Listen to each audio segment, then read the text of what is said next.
Sa gitna ng umapaw na spillway ang pickup truck na yan sa Alamada, Cotabato. Ilang sandali lang inanod na ng rumaragasang tubig ang sasakyan at halos lumubog na. Hinila ng heavy equipment ang pickup kaya nailigtas ang driver at dalawang sakay nito. Nangyari yan sa kasagsagan ng malakas na ulan kagabi. May bagong update tungkol sa kustudiya ni dismissed Mayor Alice Guo. Hindi matutuloy ang paglipat sa kanya sa Pasig City Jail Female Dormitory ngayong gabi. Ayon sa tagapagsalita ng Bureau of Jail Management and Penology of BJMP, kulang daw kasi ang required na dokumento para masabing fit si Guo na ilipat. Mula sa PNP Custodial Center sa Camp Crame, may live report si Bea Pinlac. Bea? Sandra, ngayong gabi nga sana ililipat si dismissed Bamban-Tarlac Mayor Alice Guo mula rito sa custodial facility ng Camp Crame patungo sa Pasig City Pasig City Jail Female Dormitory. Pero sabi mo nga, hindi ito matutuloy.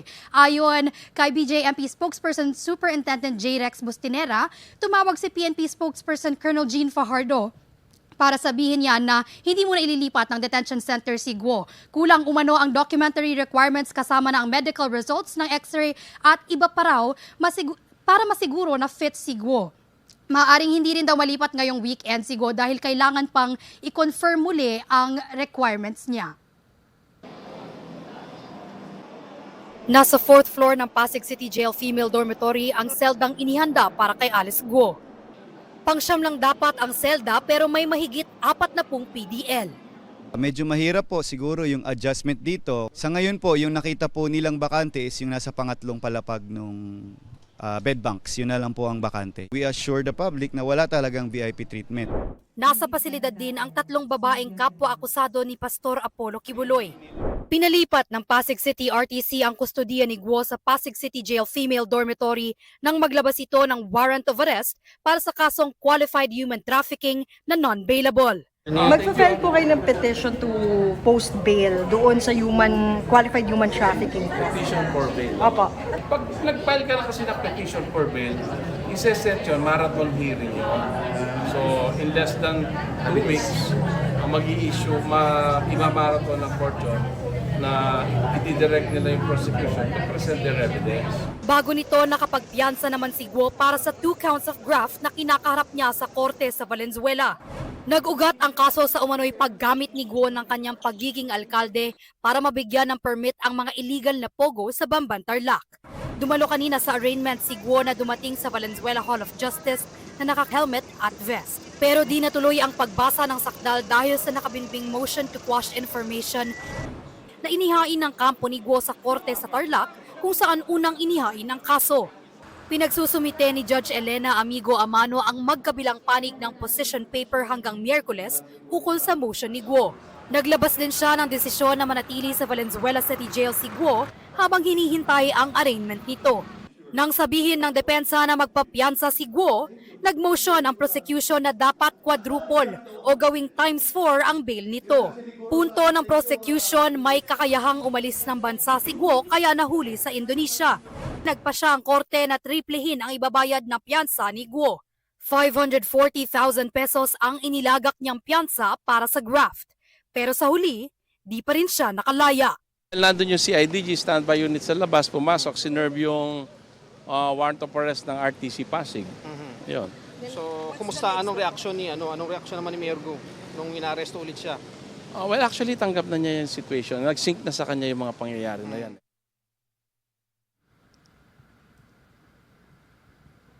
Sandra, nakatakda ang pre-trial at arraignment para sa qualified human trafficking case ni Guo sa September 27. Sa ngayon, nakaantabay pa rin tayo dito sa labas ng custodial facility ng Camp Crame hanggang ma-confirm ng PNP mismo ang pagbabago sa kanilang plano. Sandra? Maraming salamat sa iyo, Bea Pinlac.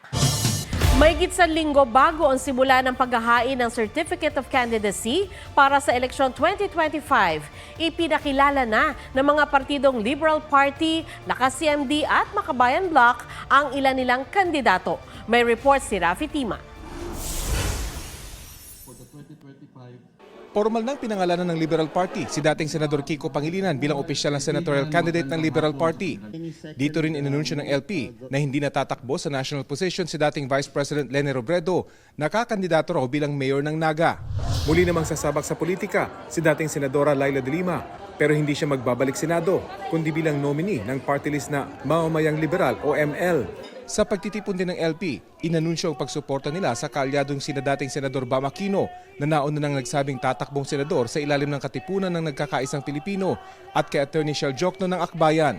Sa National Convention ng Lakas CMD ngayong araw, pinangalanan na si Senador Bong Revilla bilang opisyal na senatorial candidate ng partido. Nauna nang ipinakilala ng Makabayan Bloc ang 10 nilang senatorial candidates na sina Teddy Casino, Liza Masa, Arlene Brosas, Franz Castro, Jerome Adonis, Danilo Ramos, Mimi Doringo, Modi Floranda, Ronel Arambolo at Alin Andamo. Rafi Tima nagbabalita para sa GMA Integrated News. Nag-endorso na rin ang senatorial candidates ng Partido Demokratiko Pilipino o PDP Laban sa kanilang National Assembly sa Davao City.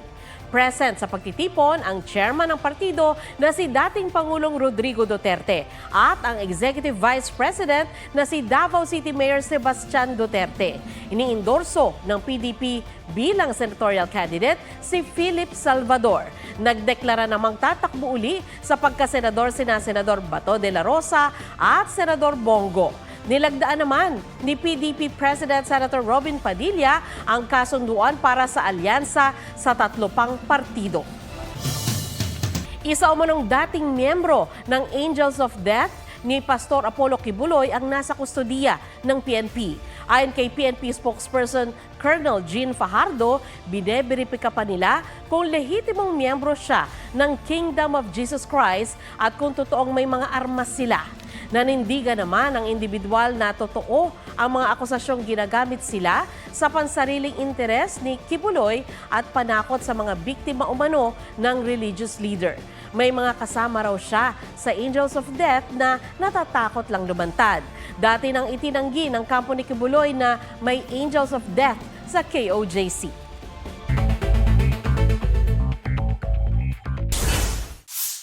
Vice President Sara Duterte, binisita si dating Vice President Leni Robredo sa bahay nito sa Naga City. Sa isang pahayag sinabi ni Robredo na personal at hindi tungkol sa politika ang kanilang pinag-usapan. Nasa Naga raw si Vice President Sara para sa Peña Francia Festival at sinamantala raw nito ang pagkakataon na bumisita kay Robredo. Nationwide transport strike sa Lunes at Martes, inanunsyo ng grupong Manibela at Piston. Philippine Coast Guard nakapagpadala na ng barkong magiging kapalit ng BRP Teresa Magbanwa sa Escoda Shoal, ayon kay National Security Advisor Eduardo Año.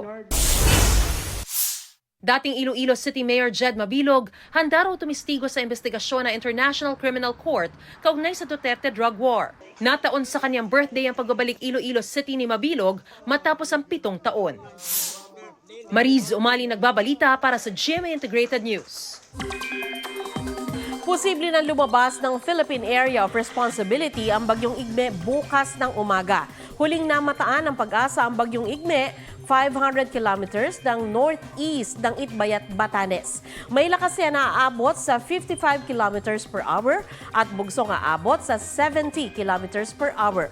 Patuloy ang pagkilos nito northwestward sa bilis ng 40 kilometers per hour. Sa forecast track ng pag-asa, mababa ang tsansa nitong maglandfall sa Pilipinas. Pero kahit hindi tatama sa lupa, palalakasin pa rin ito ang habagat na magpapaulan sa maraming lugar sa bansa ngayong weekend. Tinalakay sa 2024 International Design Conference ang mahalagang papel ng design para solusyonan ang ilang problemang kinakaharap ng mundo. Sa temang Design Beyond Desire, ibabahagi ng ilang kilalang design experts at thought leaders ang kanilang nalalaman sa paglikha ng sustainable solutions. Layo nitong mabigyan ang mga designer, negosyo at mambabatas ng sapat na kaalaman tungkol sa mga disenyo para sa public space, pulisiya at serbisyo. In the Philippines, we're always talking about outdoor air pollution. indoor air pollution is actually what's causing everybody to be sick. Healthy spaces are possible. Demand for them in your city or in your workplace. Maaga pa Pasko ang naghihintay sa mananalo sa Season 2 ng Kapuso Big Time Panalo.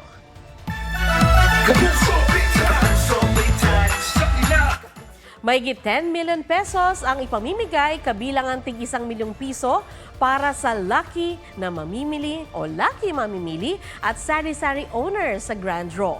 Bumili ng mga produkto at mag-send ng entries simula September 28 hanggang December 6. Tutok lang sa GMA at official pages para sa announcements at sa complete mechanics. Mahigit sa't kalahating buwang na malagi sa karagatan ang isang mangingisda nang mawala ng gasolina ang kanyang bangka. Paano kaya siya nakaligtas?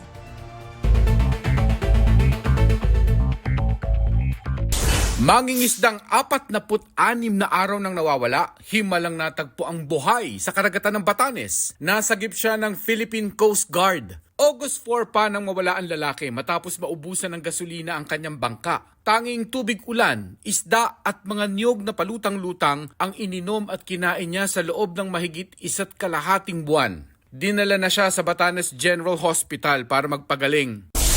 Nasa 600 kilo ng dilis na lambat sa Corimao, Ilocos Norte. Kanya-kanyang pulot ng dilis ang mga residente nang mapadpad ang mga ito sa dalampasigan. Mabilis na naibenta ang dilis sa presyong 200 pesos kada kilo. Mark Salazar, nagbabalita para sa GMA Integrated News. Ang inakalang taping sa upcoming GMA Prime Drama Action Series na Batang Riles.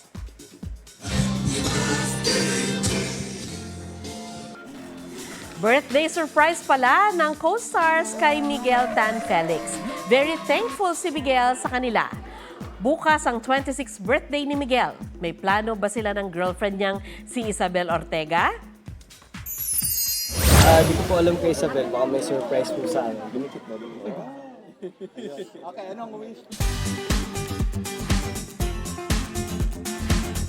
May tip para sa long life ang isang lola sa San Quintin, Abra na mahigit 100 years old na. Always be happy. I always pray to God to help me so that I will live more years, that I can see my grandchildren and their studies. Yan si Lola Agustina Rodriguez, 103 years old. Mahilig din daw siya sa gulay. Siya raw ang pinakamatanda ng residente sa kanilang bayan. Matalas pa ang memorya ni Lola Agustina at naikukwento pa ang kanyang kabataan. Nananahi pa rin siya. Mga apo niya ang nag-aalaga sa kanya at wish ni Lola na makita silang matagumpay sa buhay. Ang galing, ano? Yan po ang State of the Nation para sa mas malaking misyon, para sa mas malawak na paglilingkod sa bayan. Sa ngalan ni Ato Maraulio at Maki Pulido, ako si Sandra Aguinaldo. Mula sa GMA Integrated News, ang News Authority ng Pilipino.